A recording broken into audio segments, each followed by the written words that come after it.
స్థానిక శాసనసభ్యులు శ్రీ బోండా ఉమామహేశ్వరరావు గారిని మాట్లాడవలసిందిగా కోరుతున్నాం.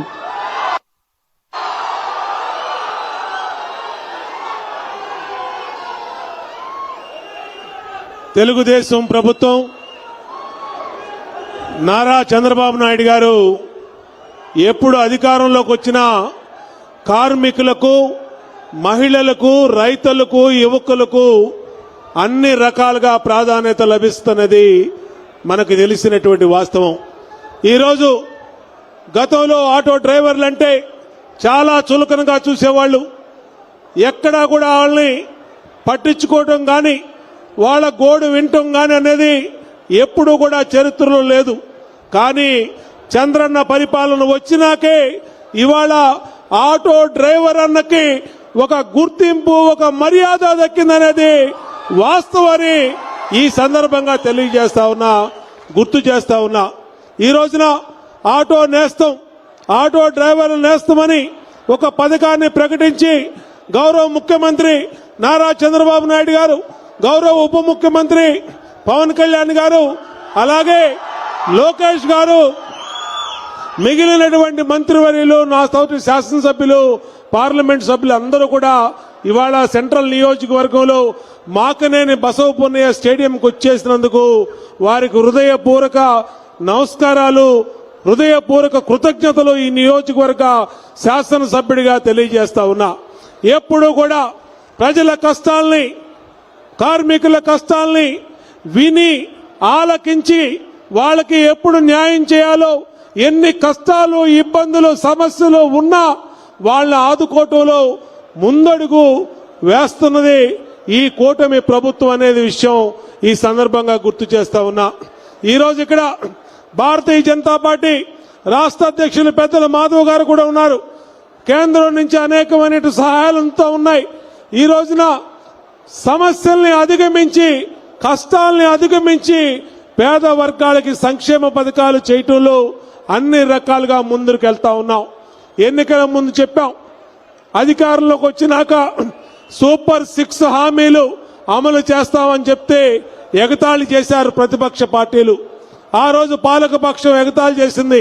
వీళ్ళు అధికారం కోసం చెప్తా ఉన్నారు, అధికారంలోకి వచ్చినాక పేదల్ని పలకరించరు, పేదల్ని పట్టించుకోరు, అనేకమైనటువంటి అవాస్తవాలు చెప్పారు.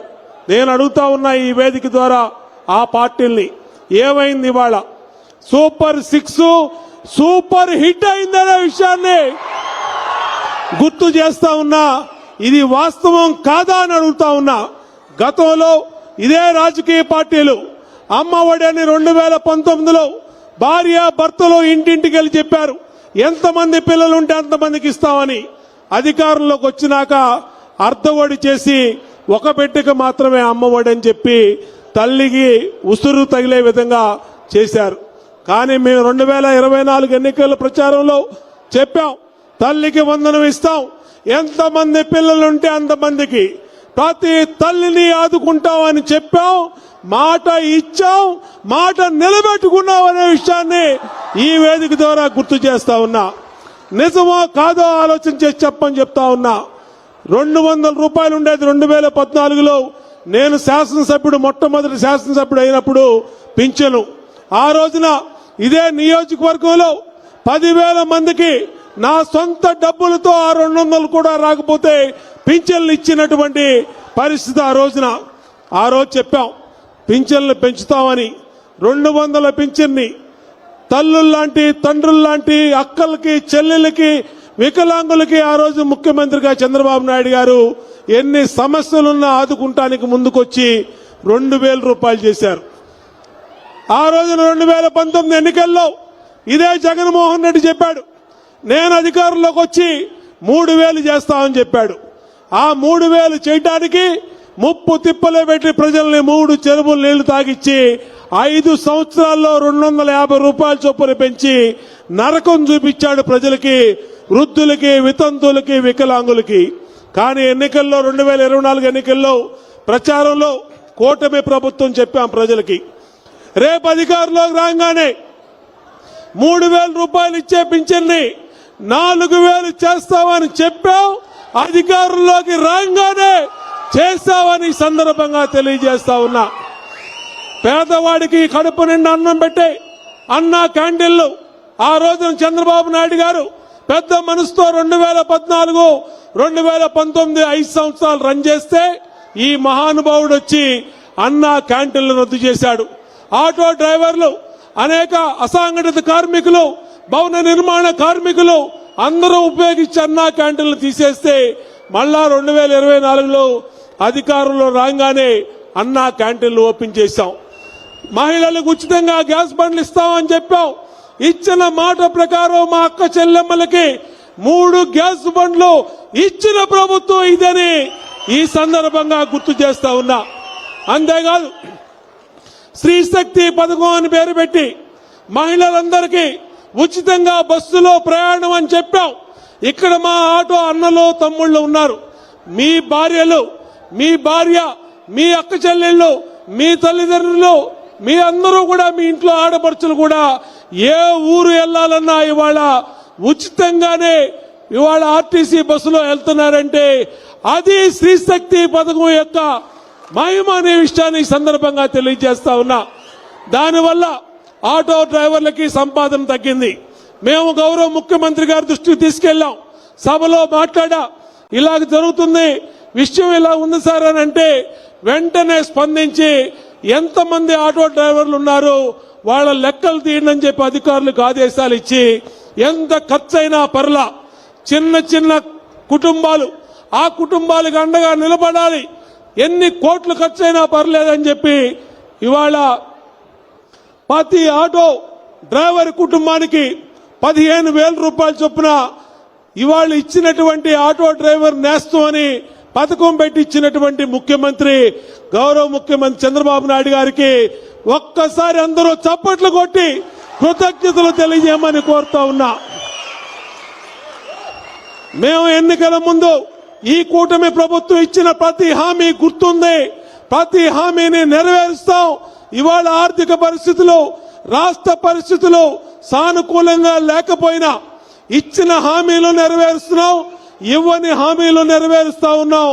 డిఎస్సి పెట్టి 17,000 మందికి ఎన్ని సమస్యలున్నా గౌరవ మంత్రి నారా లోకేష్ గారి నాయకత్వంలో ఎన్ని అడ్డంకులు వచ్చినా ఆ పరీక్ష ఆపాలని ఎన్ని రకాలుగా చూసినా దాన్ని నిర్వహించి 17,000 మందికి మొన్ననే ఉద్యోగ నియామక పత్రాలు ఇచ్చి మన పిల్లలకి ఉద్యోగాలు ఇచ్చిన ప్రభుత్వం ఈ ప్రభుత్వం అని ఈ సందర్భంగా గుర్తు చేస్తా ఉన్నా.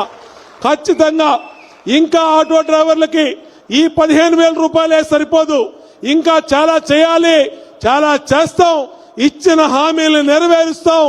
ఏదైతే సంక్షేమ బోర్డు ఉందో ముఖ్యమంత్రి గారికి అన్ని విషయాలు అధికారులు తెలియజేశారు.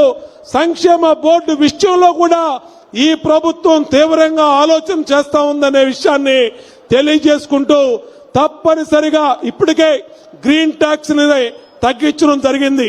మొన్న అసెంబ్లీ సమావేశాల్లో బిల్లు పెట్టి గ్రీన్ ట్యాక్స్ ని ఆ రోజు సమావేశంలో సభలో మేము కూడా ఉన్నాం.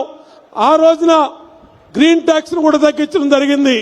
ఇంకా ఏదైతే ఆటో కార్మికుల, ఆటో డ్రైవర్ల సమస్యలు ఉన్నాయో ఆ సమస్యలన్నిటి మీద ఖచ్చితంగా రాబోయే రోజుల్లో మంత్రితో అధికారులతో మాట్లాడి తప్పనిసరిగా దాన్ని ప్రభుత్వం దృష్టికి తీసుకెళ్లి చర్యలు తీసుకుంటామని తెలియజేసుకుంటూ సమస్యల్ని పరిష్కరించినటువంటి మంత్రివర్గానికి గౌరవ ముఖ్యమంత్రి నారా చంద్రబాబు నాయుడు గారికి హృదయపూర్వక కృతజ్ఞతలు మరొకసారి తెలియజేసుకుంటూ అందరం కూడా ఇవాళ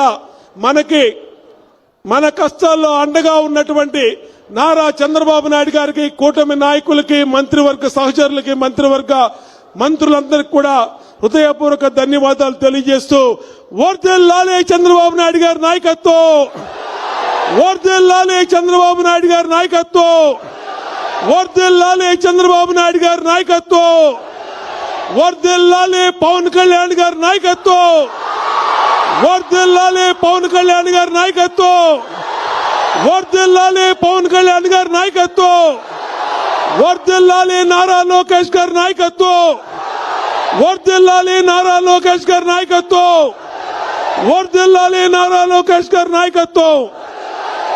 థ్యాంక్ యూ, ధన్యవాదాలు.